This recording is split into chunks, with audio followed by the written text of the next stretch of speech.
Hi every one. നമ്മുടെ ഇൻട്രഡേറ്റ് yield മോഡലിലെ ഏറ്റവും important ആയിട്ടുള്ള ഒരു വീഡിയോ ആണത്.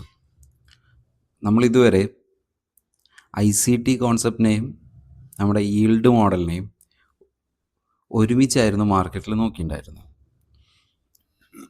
അതുകൊണ്ട് തന്നെ ഹയർ ടൈം ഫ്രെയിം നെറേറ്റീവ്, അതായത് ഹയർ ടൈം ഫ്രെയിമിൽ വരുന്ന ഓർഡർ ബ്ലോക്ക് ഇംബാലൻസ് തുടങ്ങിയ റെഫറൻസ് ഏരിയാസ് നിന്നും മാർക്കറ്റിൻ്റെ ബിഹേവിയർ ഈൽഡിൻ്റെ സഹായത്തോട് കൂടിയിട്ട് നമുക്ക് ഡയറക്ഷൻ ഐഡൻറ്റിഫൈ ചെയ്യാൻ പറ്റുമായിരുന്നു. ഇനി ഇതിലേക്ക് നമ്മൾ അടുത്തൊരു ടൂളിന് ആഡ് ചെയ്യണം. അതാണ് AUD/USD, ഓസ്ട്രേലിയൻ ഡോളർ. ഞാൻ മുൻപ് ഒരു വീഡിയോയിൽ പറഞ്ഞിട്ടുണ്ടായിരുന്നു, ഓസ്ട്രേലിയൻ ഡോളർ ഗോൾഡിനെ വളരെയധികം എഫക്റ്റ് ചെയ്യുന്ന ഒരു കറൻസിയാണ്. സോ ഓസ്ട്രേലിയൻ ഡോളറും കൂടി ഈ ഒരു കോൺസെപ്റ്റിലേക്ക് നമ്മൾ ആഡ് ചെയ്യുകയാണെങ്കിൽ നമുക്ക് കുറച്ചും കൂടി ബെറ്റർ ആയിട്ട് മാർക്കറ്റിൻ്റെ ഡയറക്ഷൻ കൺഫേം ചെയ്യാൻ പറ്റും.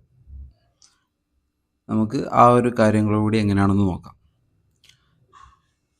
ആദ്യം തന്നെ നമ്മൾ മനസ്സിലാക്കേണ്ടത്, ഞാൻ റിമൈൻഡ് ചെയ്യാണ്, അതായത് ഈൽഡിൻ്റെ ഓപ്പോസിറ്റ് ഡയറക്ഷനിലേക്കാണ് ഗോൾഡിൻ്റെ മൂവ്മെൻറ്റ് അധികം സമയം വരാറ്. അതായത് ഇൻവേഴ്സ്ഡ് റിലേഷൻഷിപ്പ് ആയിരിക്കും. അപൂർവം ചില സമയങ്ങളിൽ മാത്രമേ കപ്പിൾഡായിട്ട് മൂവ് ചെയ്യാറുള്ളൂ, ഒരുമിച്ച് മൂവ് ചെയ്യാറുള്ളൂ. പോസിറ്റീവ് റിലേഷൻഷിപ്പ് അപൂർവം ചില സമയങ്ങളിൽ മാത്രമേ ഉണ്ടാവാറുള്ളൂ. അതുപോലെ തന്നെയാണ് ഓസ്ട്രേലിയൻ ഡോളർ എന്ന് പറയുന്നത്. ഓസ്ട്രേലിയൻ ഡോളറും ഈൽഡുമായിട്ട് ഒരു ഇൻവേർട്ടഡ് റിലേഷൻഷിപ്പിലുള്ള അസറ്റാണ്. അതായത് ഗോൾഡിൻ്റെ സെയിം ഡയറക്ഷനിലേക്ക് മൂവ് ചെയ്യാൻ ഇൻറ്റൻഷനുള്ള അസറ്റാണ്. അപ്പം നമുക്ക് പ്രധാനമായിട്ടും ഈൽഡ് മൂവ് ചെയ്യുന്ന ഓപ്പോസിറ്റ് ഡയറക്ഷനിലോട്ട് ഓസ്ട്രേലിയൻ ഡോളർ സ്ട്രെങ്ത് കാണിക്കുന്നുണ്ടോ എന്നുള്ളതാണ് നമ്മൾ ആദ്യം നോക്കേണ്ടത്. അതായത് ഈൽഡ് ഒരു വീക്ക് മൊമെൻറ്റ് തരുവാണെന്ന് കരുതുക, ഏതെങ്കിലും ഒരു ഡയറക്ഷനിലോട്ട് ഒരു വീക്ക് ബുള്ളിഷ് മൊമെൻറ്റ് തരുവാണെന്ന് കരുതുക. അതിൻ്റെ ഓപ്പോസിറ്റ് ഡയറക്ഷനിലേക്ക് ഓസ്ട്രേലിയൻ ഡോളർ ഒരു സ്ട്രോങ് മൊമെൻറ്റും കൂടി തരുവാണെങ്കിൽ നമ്മൾ പല കാര്യങ്ങൾ അതിൽ നിന്ന് കൺസ്യൂം ചെയ്യേണ്ടതുണ്ട്. അതുപോലെ തന്നെ ഈൽഡ് ഓസ്ട്രേലിയൻ ഡോളർ ഒരു റേഞ്ച് മാർക്കറ്റിലാണ് ബിഹേവ് ചെയ്തുകൊണ്ടിരിക്കുന്നതെന്നുണ്ടെങ്കിൽ അതിന് ഓപ്പോസിറ്റായിട്ട് ഈൽഡ് അഗ്രസീവ്ലി മൂവ് ചെയ്യും കൂടെ ആണെങ്കിൽ നമ്മൾ മനസ്സിലാക്കണം, നമ്മൾ സിറ്റുവേഷൻ ഇൻ്റർപ്രറ്റ് ചെയ്യണം അതിൽ നിന്ന്. അതെന്താണ്? അതായത് സേഫ് അസറ്റ്സ് വളരെയധികം മുകളിലോട്ട് പോകുന്നു. അതായത് ഈൽഡ് വളരെയധികം മുകളിലോട്ട് പോകുന്നു, വിച്ച് മീൻസ് മാർക്കറ്റിൽ റിസ്ക് കൂടി വരുന്നു. റിസ്ക് കൂടി വരുന്ന സമയത്ത് ഗോൾഡിനെ എഫക്റ്റ് ചെയ്യുന്ന മറ്റൊരു സംഗതിയാണ് ഓസ്ട്രേലിയൻ ഡോളർ എന്ന് പറയുന്നത്, AUD/USD. അപ്പം റിസ്ക് കൂടുന്ന സമയത്ത് ഓസ്ട്രേലിയൻ ഡോളർ ഒബ്വിയസ്ലി വീക്ക് ആവണം. ഓസ്ട്രേലിയൻ ഡോളർ വീക്ക് ആവാതിരിക്കുകയാണെന്ന് കരുതുക. ഈൽഡ് അഗ്രസീവ്ലി മുകളിലോട്ട് പോകുന്നൊരു സമയത്ത് ഈൽഡ് വീക്ക് ആവുന്നില്ല, ഈൽഡ് അഗ്രസീവ്ലി മുകളിലോട്ട് പോകുന്നൊരു സമയത്ത് ഓസ്ട്രേലിയൻ ഡോളർ വീക്ക് ആവുന്നില്ല എന്ന് കരുതുക. Australian dollar also making some bullish momentum. എന്തായാലും ഈൽഡ് മുകളിലോട്ട് പോകുമ്പോൾ ഓസ്ട്രേലിയൻ ഡോളറിന് അഗ്രസീവ് ബുള്ളിഷ് മൊമെൻറ്റ് ക്രിയേറ്റ് ചെയ്യാൻ വളരെ ബുദ്ധിമുട്ടായിരിക്കും. പക്ഷേ വീക്ക് ആവുന്നില്ല എന്നുള്ളൊരു സാഹചര്യം വരുവാണെങ്കിൽ നമുക്ക് മനസ്സിലാക്കാം, ഈൽഡിൽ വരുന്ന ഈ ബുള്ളിഷ് മൊമെൻറ്റ് ഒന്നെങ്കിൽ ടെമ്പററി ആണ്, അല്ലെങ്കിൽ ഈൽഡ് ഇത്രയും മാർക്കറ്റിൽ റിസ്ക് കണ്ടീഷൻ കാണിച്ച് മുകളിലോട്ട് പോവുകയാണെങ്കിൽ കൂടിയിട്ടും investors are not buying that. അതാണ് നമ്മൾ ആദ്യം മനസ്സിലാക്കേണ്ടത്. അതായത് ഈൽഡ് മുകളിലോട്ട് പോവുകയാണെന്ന് പറയുമ്പം ബോൺഡ്സ് താഴോട്ടാണ് പോകുന്നത്. അപ്പം ആ ഒരു സിനാരിയോൻ്റെ നെറേറ്റീവ് എന്താണെന്ന് മനസ്സിലാക്കുകയാണ് ഈ ട്രേഡിങ്ങിനുള്ള ഏറ്റവും പ്രധാന കാര്യം. നമ്മൾ ഈൽഡ് മുകളിലോട്ട് പോയി ഓസ്ട്രേലിയൻ ഡോളർ താഴോട്ട് പോയി അതിനുവേണ്ടി ട്രേഡ് എടുക്കുക എന്നല്ല, ഈൽഡിനോട് എങ്ങനെയാണ് ഓസ്ട്രേലിയൻ ഡോളർ റിയാക്ട് ചെയ്യുന്നതെന്ന് നമ്മൾ ആദ്യം മനസ്സിലാക്കേണ്ടത്. അതായത് ഈൽഡ് മൂവ് ചെയ്യുന്ന ഒരു ഇൻറ്റൻഷനെ ഇൻവെസ്റ്റേഴ്സ് ഓസ്ട്രേലിയൻ ഡോളറിനോട് എങ്ങനെ റിയാക്ട് ചെയ്യുന്നു. അപ്പോൾ നമുക്ക് ഗോൾഡിൽ നെറേറ്റീവ് കിട്ടാൻ വളരെ എളുപ്പമായിരിക്കും. എക്സാമ്പിളിന് നമുക്കൊന്ന് ചാർട്ടിൽ കുറച്ച് ബേസിക്സ് ആയിട്ടുള്ള കാര്യങ്ങൾ നോക്കാം. ആദ്യം തന്നെ നമ്മൾ ഗോൾഡിൻ്റെ ചാർട്ട് എടുക്കുക, അതിലേക്ക് AUD/USD ആഡ് ചെയ്ത് കൊടുക്കുക. മുകളിൽ കാണുന്നത് ഗോൾഡിൻ്റെ ചാർട്ടും താഴെയുള്ളത് ഓസ്ട്രേലിയൻ ഡോളറിൻ്റെ ചാർട്ടുമാണ്. നമുക്ക് കണ്ടാൽ മനസ്സിലാവും റിലേറ്റീവ്ലി ഒരുമിച്ച് മൂവ് ചെയ്യുന്ന അസറ്റാണ്. ഓക്കെ, ചെറിയ ചെറിയ ഡൈവേർജൻസ് ഒക്കെ എന്തായാലും ഉണ്ടാവും. കാരണം ഗോൾഡ് ഒരു കമ്മോഡിറ്റിയാണ്, ഒരു മെറ്റലാണ്. ഓസ്ട്രേലിയൻ ഡോളർ എന്ന് പറയുന്നത് ഒരു കറൻസി പെയറാണ്, ഓസ്ട്രേലിയൻ ഡോളർ USD എന്ന് പറയുന്നത്. അതിൻ്റേതായിട്ടുള്ള വ്യത്യാസങ്ങൾ രണ്ട് മാർക്കറ്റിലും പല സമയങ്ങളിലും ഉണ്ടാവും. അപ്പോൾ നമ്മൾ ഇതിനെ എങ്ങനെയാണ് അനലൈസ് ചെയ്യേണ്ടതെന്ന് നോക്കാം. അപ്പം ഈ ഗോൾഡിന് പകരം നമുക്ക് മുകളിൽ ഈൽഡിൻ്റെ ചാർട്ട് ആഡ് ചെയ്യാം. ഇപ്പോൾ ഈ മുകളിൽ കാണുന്നത് ഈൽഡിൻ്റെ ചാർട്ടാണ്. ഓക്കെ, ഈ ഒരു ഏരിയ നമുക്കൊന്ന് നോക്കാം. അതായത്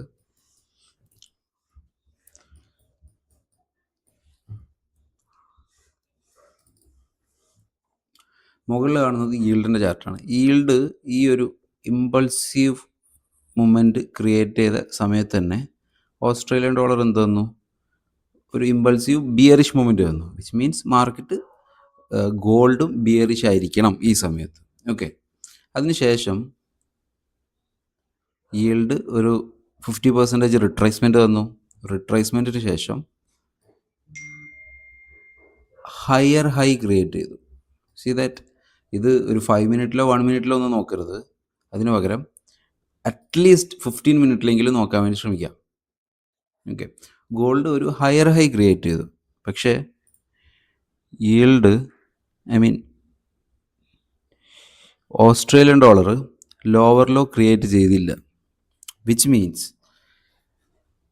നമ്മൾ ഡയറക്റ്റ് എൻട്രി മോഡൽ ആക്കുന്നതിന് പകരം ഇതുപോലെയുള്ള ഈൽഡും ഓസ്ട്രേലിയൻ ഡോളറും തമ്മിലുള്ള ഡൈവേർജൻസിനെ എൻട്രി മോഡൽ ആക്കുന്നതിന് പകരം റിലേറ്റീവ് സ്ട്രെങ്ത് എന്താണെന്ന് മനസ്സിലാക്കുക.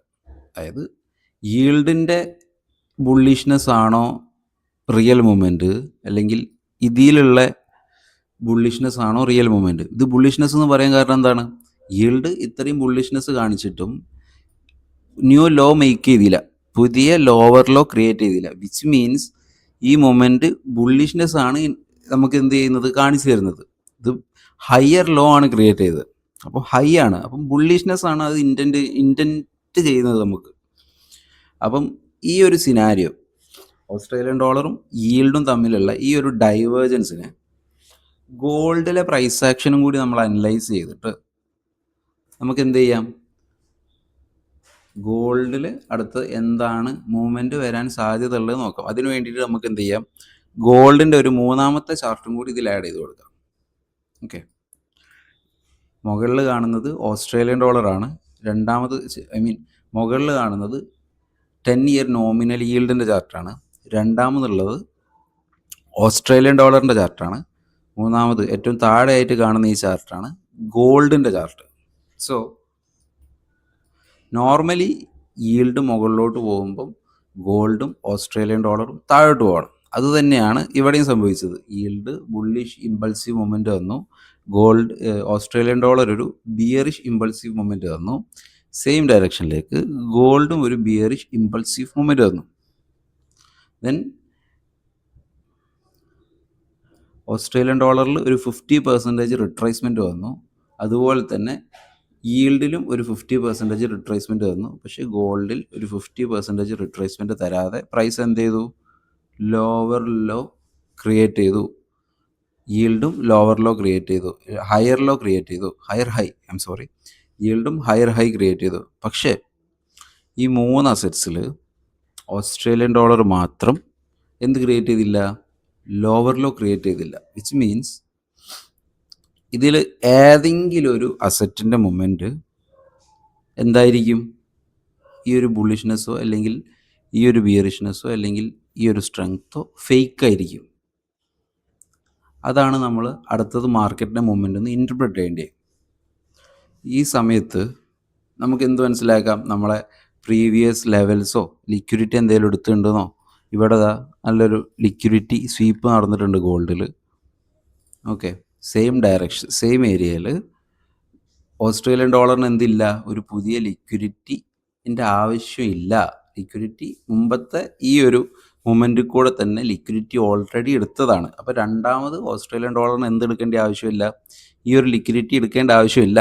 അപ്പോൾ ഗോൾഡിൻ്റെ ഈ രണ്ടാമത്തെ ലോവർ ലോൻ്റെ റീസൺ എന്താണ്? ഇത് ലിക്വിഡിറ്റി റൈഡായിരുന്നു. ഇവിടുത്തെ low sell side liquidity raid ചെയ്തതായിരുന്നു. അപ്പോൾ നമുക്ക് എന്ത് മനസ്സിലാക്കാം?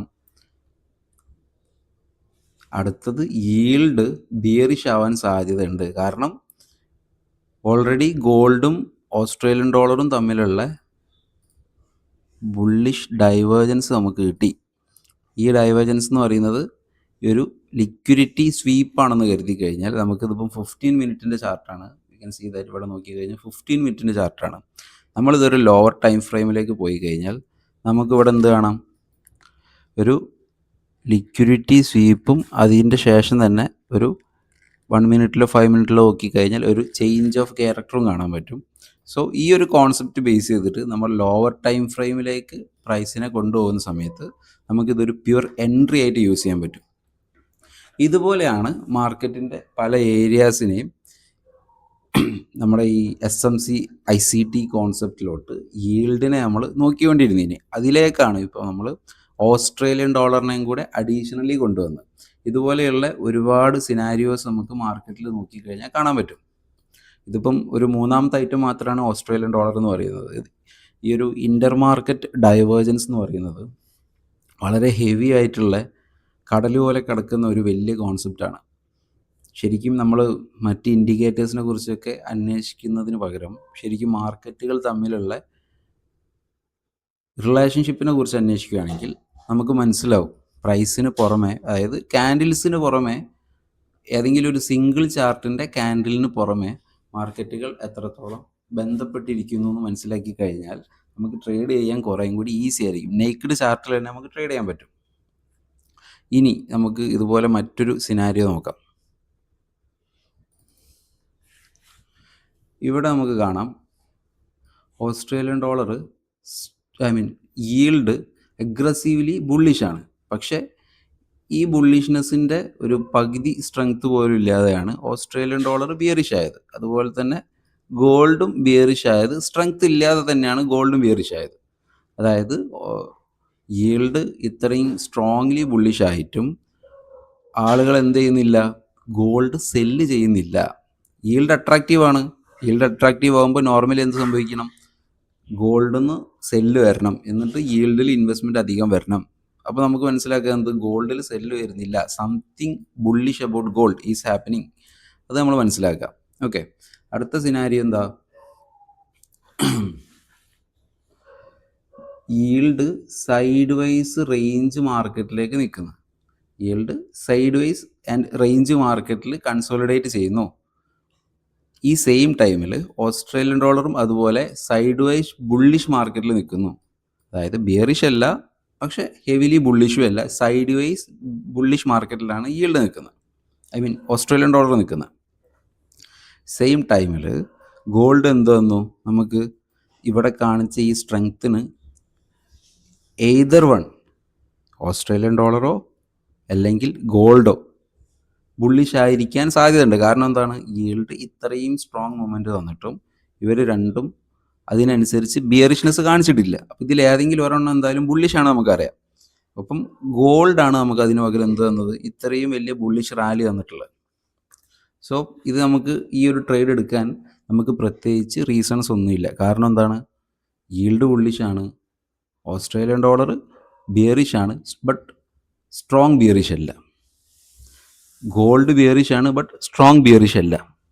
അപ്പോൾ നമുക്ക് നോർമലി ഈൽഡ് ബുള്ളിഷ് ആയതിനെക്കൊണ്ട് നമ്മൾ ട്രേഡ് പ്ലാൻ ചെയ്യേണ്ടത് താഴോട്ടാണ്.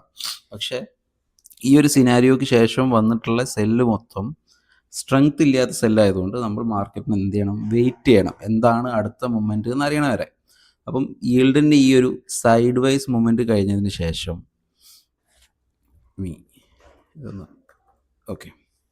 സൈഡ് വൈസ് മൊമെൻറ്റിന് ശേഷം ഈൽഡ് ക്രിയേറ്റ് ചെയ്തത് ഹയർ ലോസ്. ഇത് ലോ ടൈം ഫ്രെയിമിൽ പോവുകയാണെങ്കിൽ ഹയർ ലോകൾ ക്രിയേറ്റ് ചെയ്തിട്ട് each candle closing above slowly മുകളിലോട്ട് പോയിക്കൊണ്ടിരിക്കുകയാണ്. അപ്പം ഈൽഡ് ഓൾറെഡി നേരത്തെ ക്രിയേറ്റ് ചെയ്തിട്ടുള്ള ഈ മൊത്തം ഇമ്പൾസീവ് മൊമെൻറ്റിൻ്റെ 50% വരെ മാത്രമേ താന്നിട്ടുള്ളൂ. 50% വന്നിട്ടാണ് മുകളിലോട്ട് പോയിക്കൊണ്ടിരിക്കുന്നത്. പക്ഷേ ഗോൾഡോ നേരത്തെ ഈൽഡിൻ്റെ കൂടെ ഈൽഡിൻ്റെ കൂടെ തന്നിട്ടുള്ള ഈ ഒരു ബിയറിഷ് മൂവ്മെൻ്റ് ഇല്ലേ, ഈ ഒരു ബിയറിഷ് മൂവ്മെൻറ്റിൻ്റെ മുകളിലുള്ള ലിക്വിഡിറ്റിയും ഡെയിലി പ്രീ ഹൈയും എല്ലാം എടുത്തിട്ട് ഏറ്റവും മുകളിലാണ് ഗോൾഡ് ഇരിക്കുന്നത്. പക്ഷേ സെയിം ടൈമിൽ ഓസ്ട്രേലിയൻ ഡോളർ എന്ത് ചെയ്തിട്ടില്ല, കറണ്ട് ഡേയുടെ ഈ ഹൈ എടുത്തിട്ടില്ല. എനിക്ക് ഡ്രോയിങ്ങിൻ്റെ ടൂൾ ഉപയോഗിക്കാൻ കുറച്ച് ബുദ്ധിമുട്ടാണ്. സോ കറണ്ട് ഡേയുടെ ഏഷ്യ ഹൈ ആണ് ഇത്, ഏഷ്യ ഹൈ ആണ് ഗോൾഡിൽ ഇത്. അപ്പം ഗോൾഡ് ഏഷ്യ എടുക്കുന്ന സമയത്ത് ഒബ്വിയസ്ലി നമുക്ക് എന്താ വേണ്ടത്, ഈ ഹൈലോട്ട് പോയിട്ടുള്ള ഈ മൊമെൻറ്റം, ഈ ഒരു മൂവ്മെൻറ്റ് കൺഫേം ആക്കണമെന്നുണ്ടെങ്കിൽ ഈൽഡ് എന്ത് ചെയ്യണം, ഏഷ്യ ലോ എടുക്കണം, ഈൽഡ് ഈ ലോ എടുക്കണം. പക്ഷേ ആ സെയിം ടൈമിൽ ഈൽഡ് ഈ ലോയിലോട്ട് വരാതെ ഈ ഇമ്പൾസീവ് മൂവ്മെൻറ്റിൻ്റെ 50% തന്നെ മാക്സിമം വന്നിട്ടുള്ളൂ. അപ്പോൾ മനസ്സിലാക്കുക എന്ത്, ഈൽഡ് കമ്പാരിറ്റീവ്ലി ബുള്ളിഷാണ്. അതിന് കൺഫേം ചെയ്യുന്നൊരു ടൂൾ എന്താണ്, ഓസ്ട്രേലിയൻ ഡോളർ എന്ത് ചെയ്തില്ല, ഗോൾഡ് ബുള്ളിഷായെന്ന് കരുതിയിട്ട് ഓസ്ട്രേലിയൻ ഡോളർ ബുള്ളിഷായില്ല. അപ്പോൾ നമുക്ക് മനസ്സിലാക്കുക എന്ത്, ഓസ്ട്രേലിയൻ ഡോളർ ഗോൾഡിനെ പോലെ ബുള്ളിഷായില്ല. ഇത് ഡെയിലി റേഞ്ചിൻ്റെ 50% വരെ വന്നിട്ടുള്ളൂ. പക്ഷേ ഈൽഡും അതെ, നേരത്തെ ഇമ്പൾസീവ് സ്വിങ്ങിൻ്റെ 50% വരെ തന്നിട്ടുള്ളൂ. അപ്പോൾ നമുക്ക് അടുത്ത മാർക്കറ്റിൻ്റെ ഇൻറ്റൻഷൻ എന്താണെന്ന് അറിയുന്ന വരെ വെയിറ്റ് ചെയ്ത് കഴിഞ്ഞാൽ നമുക്ക് മനസ്സിലാക്കാം ഈൽഡ് സ്ലോലി മുകളിലോട്ട് പോകുന്നു. ഈൽഡ് സ്ലോലി മുകളിലോട്ട് പോകുമ്പം സെയിം മൊമെൻറ്റിൽ ഓസ്ട്രേലിയൻ ഡോളർ എന്ത് ചെയ്യുന്നു, ലോവർ ലോസ് ക്രിയേറ്റ് ചെയ്ത്, ലോവർ ഹൈസ് ക്രിയേറ്റ് ചെയ്ത് താഴ്ന്നുകൊണ്ടിരിക്കുന്നു. ആ സെയിം ടൈമിൽ ഗോൾഡ് എന്താ ചെയ്യുന്നത്, വീണ്ടും അനദർ ലിക്വിഡിറ്റി ഡൈവേർജൻസ്. ഇത് ഞാൻ ഒന്നുകൂടി സിമ്പിളായിട്ട് കാണിച്ചു തരാം. ഗോൾഡ് ഇവിടെ ഒരു ഹയർ ഡൈവേർജൻസ് ക്രിയേറ്റ് ചെയ്യുന്നു. ഓസ്ട്രേലിയൻ ഡോളർ അതുപോലെ തന്നെ ഒരു ഡൈവേർജൻസ്, ഈൽഡും ഡൈവേർജൻസ്. അതായത് ഈൽഡിന് ഒരു പുതിയ ലോവർ ലോ ഉണ്ടാക്കാൻ താല്പര്യമില്ല, അത് കൺഫേം ചെയ്യുന്ന ആര്, ഓസ്ട്രേലിയൻ ഡോളർ പുതിയ ഹയർ ഹൈ ഉണ്ടാക്കാൻ താല്പര്യമില്ല. ഈൽഡിൻ്റെ ഓപ്പോസിറ്റ് ആണല്ലോ ഓസ്ട്രേലിയൻ ഡോളർ മൂവ് ചെയ്യേണ്ടത്, അതുപോലെ തന്നെയാണ് ഗോൾഡ് മൂവ് ചെയ്യേണ്ടത്. പക്ഷേ ഗോൾഡ് മാത്രം ഒരു ഫേക്ക് മൂവ്മെൻറ്റ് മുകളിലോട്ട് നടത്തിയിട്ട് എന്താണ് പറയുക, ഒരു ലിക്വിഡിറ്റി അറ്റാക്ക് ചെയ്തതിന് ശേഷം ഒരു ഇമ്പൾസീവ് ക്യാൻഡിൽ താഴോട്ട് വരുന്നു, 15 മിനിറ്റ് ഇമ്പൾസീവ് ക്യാൻഡിൽ. അപ്പോൾ നമുക്ക് മേ ബി ഇതിൻ്റെ മുകളിൽ നിന്നൊന്നും താഴോട്ട് ഷോർട്ട് ചെയ്യാൻ കഴിഞ്ഞെന്ന് വരില്ല. പക്ഷേ ഈ ഒരു ഇമ്പൾസീവ് മൊമെൻറ്റും കൂടി ആയപ്പോൾ നമുക്ക് എന്തായി, ഈൽഡ് മുകളിലോട്ടാണെന്നും ഈൽഡ് ഓൾറെഡി ബുള്ളിഷാണ്, ആ ബുള്ളിഷ്നെസ് കണ്ടിന്യൂ ചെയ്യാൻ പോവുകയാണെന്നും Australian dollar already lower high create ചെയ്തതുകൊണ്ട് ഈ താഴോട്ടുള്ള ഈ ഇമ്പൾസീവ് മൊമെൻറ്റ് കൺഫേംഡ് ആണെന്നും നമുക്ക് എന്തായി, ഉറപ്പായി. ഇനി നമുക്ക് എന്ത് ചെയ്താൽ മതി, ഇവിടുന്ന് ഷോർട്ട് ചെയ്താൽ മതി ഗോൾഡിനെ. ഒന്നുകിൽ നമുക്ക് ഇതിൻ്റെ ഈ ഒരു ഓർഡർ ബ്ലോക്ക് കൺസിഡർ ചെയ്തിട്ട് അവിടെ നമുക്ക് എക്സിറ്റ് ചെയ്യാം, അല്ലെങ്കിൽ ഈ ഒരു മൊത്തം കെയോസ് നമ്മൾ വെയിറ്റ് ചെയ്യുകയാണെങ്കിൽ നമുക്ക് വലിയൊരു റാലി എവിടെ വരെ കിട്ടിയിട്ടുണ്ടാവും, ഈ ഒരു ലിക്വിഡിറ്റി ടാർഗറ്റ് ചെയ്യാം.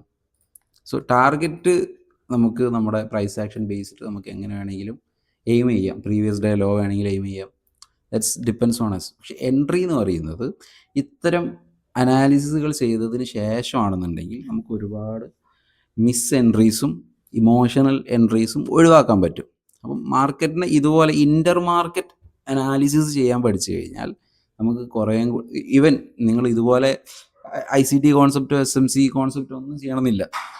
നിങ്ങൾ ചെയ്യേണ്ട എന്താണ്, നിങ്ങൾ ചെയ്യുന്ന ഏതൊരു എൻട്രി മോഡലാണെങ്കിലും അതിലോട്ട് ഈ ഈൽഡിനെയും ഓസ്ട്രേലിയൻ ഡോളറിനെയും കൂടെയൊക്കെ ഒന്ന് ആഡ് ചെയ്ത് കഴിഞ്ഞാൽ നിങ്ങൾക്ക് എന്തായി, ഒരു എഡ്ജായി മാർക്കറ്റിൽ. ആ എഡ്ജാണ് എല്ലാവർക്കും വേണ്ടത്. അതായത് നമ്മൾ ബ്ലൈൻഡ്ലി ഏതെങ്കിലും ഒരു ട്രേഡിംഗ് ഇൻഡിക്കേറ്ററോ അല്ലെങ്കിൽ സ്ട്രാറ്റജിയോ യൂസ് ചെയ്യുന്നതിലേക്ക് മാർക്കറ്റ് നമ്മളടുത്ത് പറയുന്ന കഥ എന്താണെന്നും കൂടി മനസ്സിലാക്കാൻ ശ്രമിച്ചു കഴിഞ്ഞാൽ നമുക്കിത് വളരെ എളുപ്പമായി തോന്നും. അതായത് ഇമോഷണൽ റിവെഞ്ചോ കാര്യങ്ങളൊക്കെ കുറയും. കാരണം നമുക്കറിയാം മാർക്കറ്റ് ഓപ്പോസിറ്റ് ഇൻറ്റൻഷനലാണ് നമുക്ക് മനസ്സിലാക്കി കഴിഞ്ഞാൽ പിന്നെ റിവെഞ്ച് എടുക്കുന്നതിൽ അർത്ഥമില്ലല്ലോ.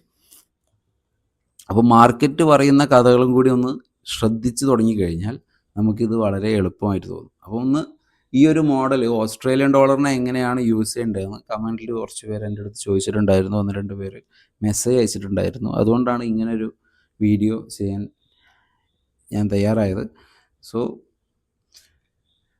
ഈ ഒരു മോഡലിനെയും കൂടി നമ്മുടെ ഈൽഡ് മോഡലിലോട്ട്, ഇൻട്രഡേജ് ഈൽഡ് മോഡലിലോട്ട് ഓസ്ട്രേലിയൻ ഡോളറിനെയും കൂടി ഒന്ന് ആഡ് ചെയ്ത് നോക്കുക. ഇത് ബാക്ക് ടെസ്റ്റ് ചെയ്യുകയാണെങ്കിൽ ഒരുപാട് സെവറൽ ടൈംസിൽ നമുക്ക് ഈ ഒരു ഡൈവേർജൻസിനെ കാണാൻ പറ്റും. അപ്പം അത് നിങ്ങൾ ഓരോരുത്തരും ഇൻ്റർപ്രേറ്റ് ചെയ്യുന്ന പോലെയായിരിക്കും കാര്യങ്ങൾ. എനിക്കും ഒരുപാട് കാലത്തോട്ട് വളരെ ബുദ്ധിമുട്ടായിരുന്നു ഇൻ്റർ മാർക്കറ്റ് റിലേഷൻഷിപ്പിനെ ഇൻ്റർപ്രറ്റ് ചെയ്യാൻ വേണ്ടിയിട്ട്, മനസ്സിലാക്കിയെടുക്കാൻ വേണ്ടിയിട്ട്. വളരെ തെറ്റായ രീതിയിൽ നമ്മൾ എന്ത് ചെയ്യും, ഇതിനെ റീഡ് ചെയ്യും. ആ രീതിയിലാണ് മാർക്കറ്റ് എപ്പോഴും പ്രൈസ് ചെയ്യുക. പക്ഷേ അത് സ്ലോലി ഒരുപാട് മാർക്കറ്റുകൾ തമ്മിലുള്ള റിലേഷൻഷിപ്പ് വരുമ്പോൾ, ഇതിപ്പം ഈൽഡിലോട്ട് ഓസ്ട്രേലിയൻ ഡോളറും കൂടി ആയിട്ടുള്ളൂ. ഇതിലേക്ക് നമുക്ക് ഒരുപാട് മാർക്കറ്റുകൾ ഇനിയും ആഡ് ചെയ്യാനുണ്ട്. അങ്ങനെ ഓരോന്ന് ആഡ് ചെയ്ത് കഴിഞ്ഞാൽ നമുക്ക് എന്തായി, പ്രൈസ് എന്താണ് ഇൻറ്റൻറ്റ് ചെയ്യുന്നതെന്ന് ഏകദേശം ധാരണ കിട്ടിത്തുടങ്ങും. പിന്നെയാണ് നമ്മൾ എൻട്രി മോഡലും സ്ട്രാറ്റജിയും ട്രേഡിങ്ങും കാര്യങ്ങളെല്ലാം അതിലോട്ട് വരേണ്ടത്. അപ്പം ഇതൊരു ട്രേഡിംഗ് ടൂളല്ല, മാർക്കറ്റിൻ്റെ റിസ്ക് അപ്പറ്റൈറ്റ് ഏത് ഡയറക്ഷനിലോട്ടാണ്, അതായത് റിസ്ക് ഓൺ സിറ്റുവേഷൻ ആണോ റിസ്ക് ഓഫ് സിറ്റുവേഷൻ ആണോ എന്ന് മനസ്സിലാക്കാനുള്ള ഒരു നരേറ്റീവ് മനസ്സിലാക്കാനുള്ള ഒരു ടൂളായിട്ട് ഇങ്ങനെ മാർക്കറ്റിനെ ഇൻ്റർപ്രറ്റ് ചെയ്ത് കഴിഞ്ഞാൽ നമുക്ക് ഒരുപാട് സ്ട്രാറ്റജീസ് തിരഞ്ഞ് പോവേണ്ടി വരില്ല. അപ്പം ഈ ഒരു ടൂൾ എല്ലാവരും ഒന്ന് ട്രേഡ് ചെയ്ത് മാർക്കറ്റിനെ പഠിച്ച് ബാക്ക് ടെസ്റ്റ് ചെയ്ത് നോക്കുക. നിങ്ങളുടെ അഭിപ്രായങ്ങൾ എന്തായാലും കമൻറ്റിൽ അറിയിക്കുക.